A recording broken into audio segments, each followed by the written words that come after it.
நீ என்ன செய்தாய்? நான் சொல்லக்கூடாது, பல கோடிகள் தந்திருக்கிறேன். உன் அணியிலே ஒரு உபத்தலைவர் இருக்கிறார். 2012 நீதானே என் பொன் வசந்தம் படம் திரையிடுவதற்கு ஃபினான்சியல் சிக்கல். நான் ஹைதராபாத்தில் இருக்கிறேன்.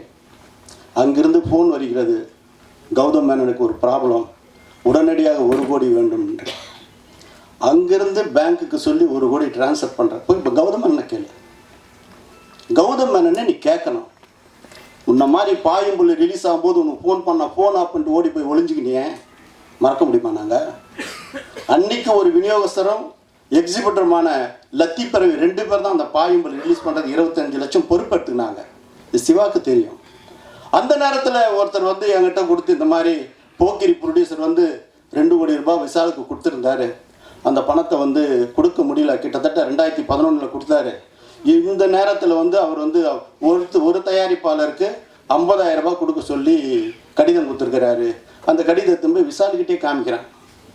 அது என்ன, இந்த பிரிட்ஜின்னா சூரியநாத் செட்டி ஸ்ட்ரீட்டில் ஒரு மீட்டிங், அக்காடு ஹோட்டலில் கூப்பிட்டு கேட்குறேன், சார் நான் கொடுத்துறேன் சார். எப்படி பணிவு, ஒரு ஒரு ஒரு ஒரு சூழல் மதிக்கும் தன்மை.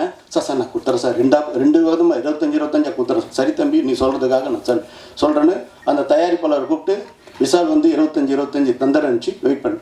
அந்த படம் ரிலீஸ் ஆன பிறகு கூட நீ வந்து எத்தனை படங்கள் ரிலீஸ் பண்ணியிருக்கிற? ஒன்றை வாக்குறுதி ஏதாவது ஒன்று காப்பாற்றிடுவா.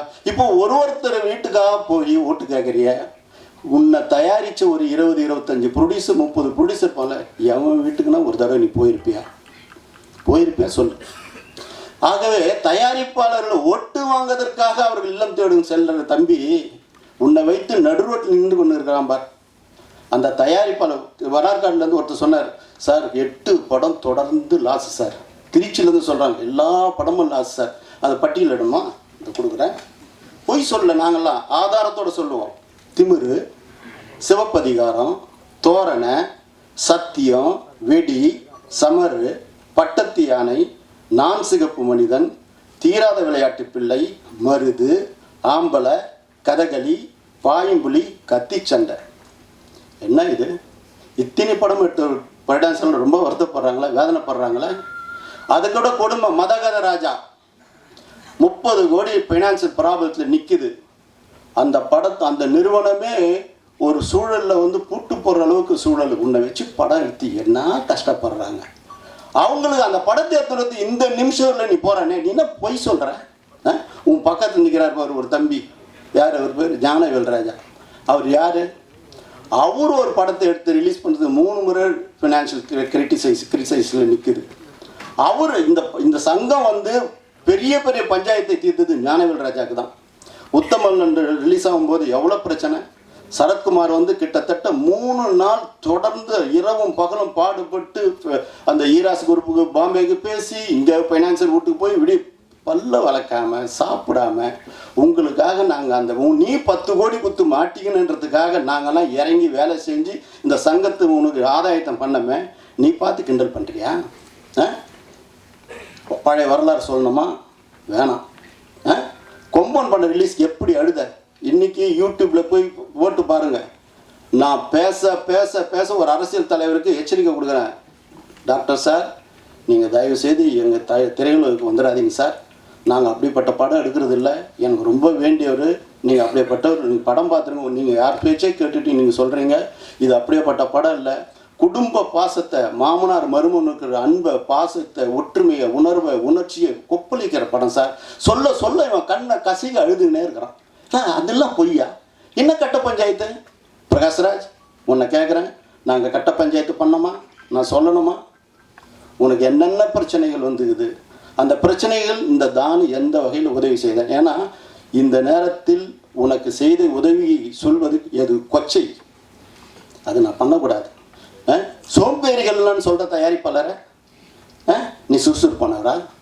எத்தனை படத்துக்கு ஒழுங்காக கால் ஷீட் கொடுத்துருக்குற? எத்தனை முறை ரெட்டு கார்டு வாங்கியிருக்கிற? ஆந்திரா பிரதேசத்தில் எத்தனை முறை பஞ்சாயத்து நடந்துருக்குது உனக்கு? எங்கேயாவது ஒழுங்காக ஒரு டப்பிங் வரதுக்கு எத்தனை பேர் கெஞ்சுவாங்க, எவ்வளோ பேசுவாங்க? உன் மனசு தங்கம்தான். ஆனால் தயாரிப்பாளரில் கஷ்டப்படுத்துறது இருக்குது பார், அது ரொம்ப கொடுமை. ஆகவே நீ பேசுறதுக்கு முன் கண்ணாடி முன்னாடி நீ பாரு. நீ யார் சொல்லி நிற்கிறன்றது எனக்கு தகவல் அனுப்பிச்சல்ல. ஒரு பெரிய நடிகர் நீ நில்லு, கேரவனில் உட்காந்து எனக்கு தகவல் வருது, இந்த மாதிரி ஒரு பெரிய நடிகர் வந்து கௌதம் மேனனையும் பிரகாஷ் ராஜையும் நிற்க சொல்கிறாருன்னு. அதெல்லாம் நம்ம பேச வேண்டிய அவசியம் இல்லை. ஏன்னா ஒன்று மாத்திரம் சொல்கிறேன், தயாரிப்பாளர்கள் சங்கம் தயாரிப்பாளருக்குத்தான் பயன்படணும்.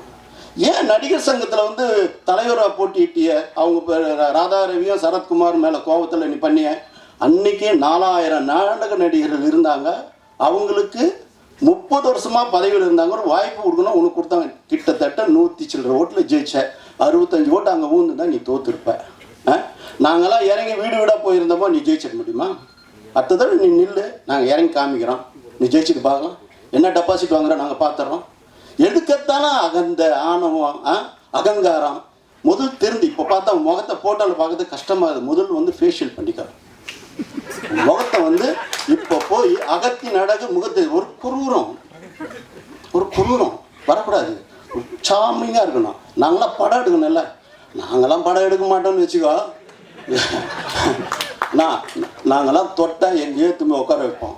எத்தனை நடிகர்கள், எவ்வளோ பேர் கோடி கணக்கில் பணத்தை கொடுத்து ஒரு தயாரிப்பாளர் கஷ்டப்பட்ட அந்த 5 கோடி, இந்த 10 கோடி 12 கொடுக்குற தயாரிப்பாளர் நடிகர்கள் இருக்கிற மத்தியில் நீ மாட்டும் ஓடி ஒழிஞ்சு செல்ஃபோன் ஆஃப் பண்ணிட்டு பாயும் புள்ள பதுங்கினிய. நீ பாயும் புள்ளியா? புலின்னு அவன் எடுத்தா நீ பாயும் புலி. ஒருத்த தளபதி இளைய தளபதி வச்சா நீ புரட்சி தளபதி. என்ன புரட்சி பண்ண? உன்னை கேட்கறதுக்கு ஆளே இல்லையா? கனவுல நான் கனவுல நீ ஜெயிச்சிட்டா மாதிரி கனவு காண்றேன்.